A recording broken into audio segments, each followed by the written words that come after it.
काले कानून वापस लो, मजदूर विरोधी काले कानून वापस लो, किसान विरोधी काले कानून वापस लो। अब मीटिंग शुरू हो रही है। देशव्यापी आंदोलन है, आज का आंदोलन है सारी की सारी जितनी ट्रेड यूनियंस हैं देश की, सिवाय केवल उन आरएसएस को छोड़ करके जितने भी ट्रेड यूनियन देश की है, रेलवे, बैंक, बीमा वगैरह वगैरह सारा, और सारे किसान संगठनों का आज आह्वान है देशव्यापी। और आज उसके संयुक्त ट्रेड यूनियन, संयुक्त किसान मोर्चा के कोटा के संयोजक मुकेश जी गालो भाई साहब, जो रेलवे के राष्ट्रीय स्तर के नेता है, एचएमएस के राष्ट्रीय स्तर के नेता हैं, वो हमारे बीच में आए हैं और वो आज जो है इस पूरी कार्यक्रम का संचालन करेंगे और अपनी बात भी कहेंगे। जेके का तो बोलेंगे ही बोलेंगे, वही जेके का क्यों नहीं। आज का कार्यक्रम देशव्यापी है, पूरे देश का मजदूर और किसान एक मंच पर इकट्ठा होकर के करोड़ों करोड़ मजदूर किसान इस मोदी सरकार की किसान और मजदूर विरोधी नीतियों के खिलाफ सड़कों पर उतरा है।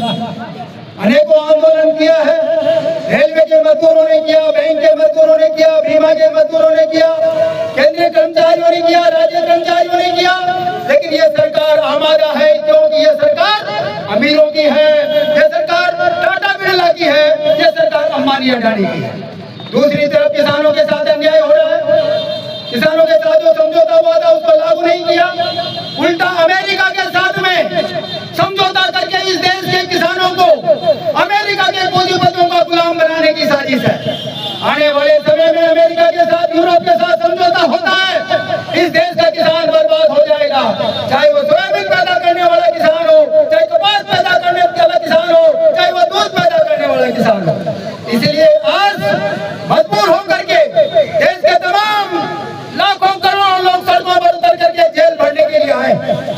साथियों, मैं इस बात पर ज्यादा कहना नहीं चाहता क्योंकि ये लड़ाई जारी है। आज के बाद भी ये सरकार की नीतियां वापस नहीं होती है तो ये लड़ाई और आगे बढ़ेगी, और इस लड़ाई को आगे बढ़ाने के लिए चाहे हमें कुछ भी करना पड़े, चाहे जेल जाना पड़े, चाहे जान देना पड़े, ये लाल झंडा पीछे नहीं हटेगा। और मोदी साहब की सरकार को नीचे कदमों में डाल करके इस सरकार पर जब तक मजदूर किसान का कब्जा नहीं हो जाएगा, जब तक ये रुकने वाला नहीं। आगे देखिए, मजदूरों के लिए नहीं करना चाहता क्योंकि आज इस मंच से हमारे संयोजक तो मजदूरों के भी संयोजक हैं, कोटा के किसानों के मोर्चे के भी संयोजक हैं। भाई साहब मुकेश जी ने एक बात आपको कह दिया कि आप अकेला नहीं है, देखिए कि मजदूर अकेले नहीं है, आपने अब तक अकेले लड़ाई लड़ी है, हमने बीच बीच में आकर के सहयोग किया है, लेकिन आने वाले समय में राजस्थान की सरकार और ये जिला का प्रशासन, बिरला जी भी आप भी सुन लो, इन मजदूरों का कबूल एक दिन पूरा नहीं किया जाता तो इस लड़ाई को संयुक्त ट्रेड यूनियन मोर्चा और संयुक्त किसान मोर्चा अपने हाथ में लेकर के मजदूरों की लड़ाई अपने लाल झंडे के साथ लड़ने के लिए आने वाले समय में लड़ाई लड़ेगा। और किसान संयुक्त मोर्चा के सभी साथीगण, बहन और भाइयों, जैसा आपको विदित है कि सारे श्रम संगठन, 10 देश के सारे केंद्रीय श्रम संगठन और संयुक्त किसान मोर्चा के तमाम संगठनों ने 29 जुलाई को दिल्ली में ताल कटोरा स्टेडियम में एक विशाल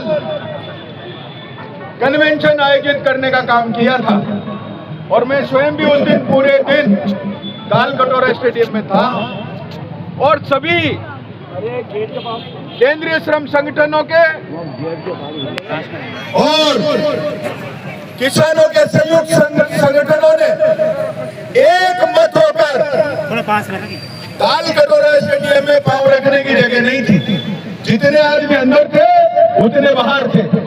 साथियों, सारे साथियों ने कहने का काम किया कि वर्तमान केंद्र सरकार ये मजदूर विरोधी है, किसान विरोधी है और ये सरकार कुल मिलाकर केवल और केवल इस देश के जो भी सरमाएदार उद्योगपतियों हैं उनकी पुतली बनी हुई है और वो जैसा आदेश करते हैं वैसे ही उस रोड पर चलने का काम करती है।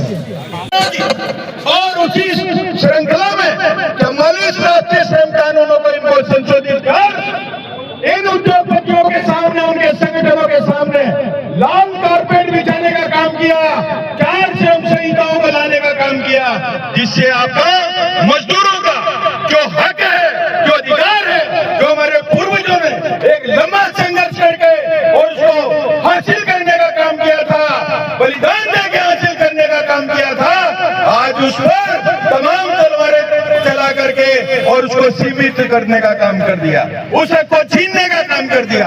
आज आपको ट्रेड यूनियन बनाने के लिए बहुत मशक्कत करनी पड़ेगी, बहुत मशक्कत करनी पड़ेगी। आप ट्रेड यूनियन नहीं बना सकते।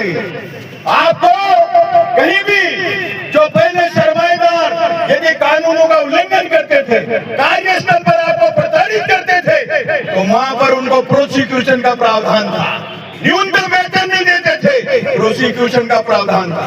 उस प्रोसिक्यूशन के प्रावधान को जहां जहां इनको जेल में डालने का प्रावधान था, वो सारे प्रावधान खत्म कर दिए गए और पेनल्टी 2 गुना थी, उसको 5 गुना कर दिया। उद्योगपतियों को पेनल्टी देने में कोई, बल्कि एक खुला हुआ उनको एक अस्त्र देने का काम कर दिया कि आप इन श्रम कानूनों का पैसे जमा कराओ और डट कर भी लो, इसका भी वो करो, डट कर इसका जो है खुला जो है वो उल्लंघन करने का काम करो, वायलेशन करने का काम करो, और वो हथियार उनको दे दिया।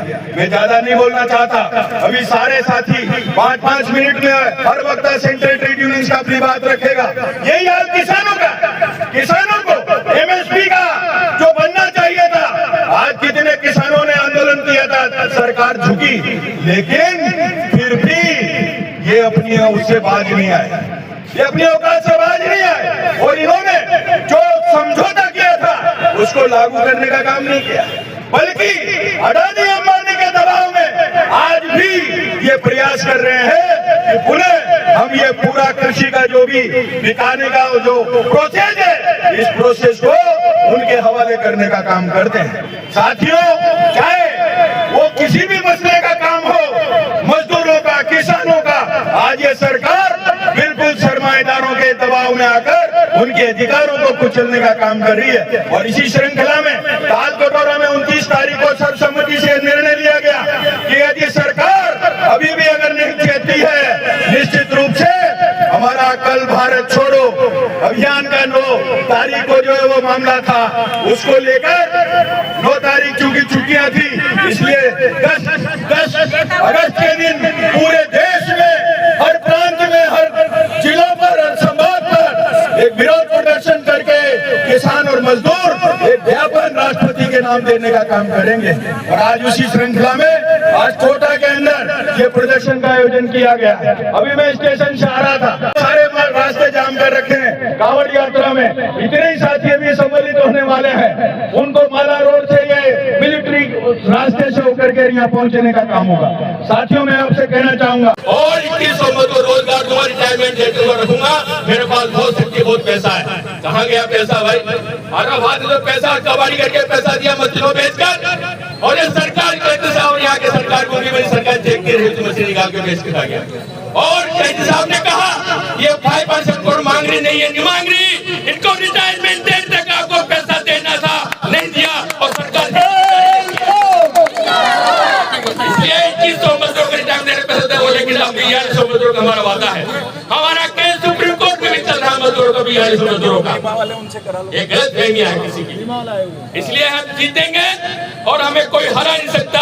हम जीत चुके हैं, सुप्रीम कोर्ट में भी काफी बातें लिखी है। सुप्रीम कोर्ट ने कहा कि उचित न्यायिक मंचों में जाइए या सरकार के पास जाइए, सरकार के पास लेके तो जाते हैं। सरकार ने कहा है, खासकर कोटा कलेक्टर साहब ने, कि हमने अलाहाबाद तो आपके केंद्र से आउट कर दिया है, लेकिन हमारा पैसा भुगतान कर ले तो हाई कोर्ट से ऑर्डर हो जाने दो। निश्चित रूप से हाई कोर्ट का ऑर्डर इसी महीने के आने वाला है। निश्चित रूप इसी महीने आपको ताकत बनाकर, इस सरकार में दबाव बनाकर आपका भुगतान प्राप्त करने के लिए लड़ना होगा।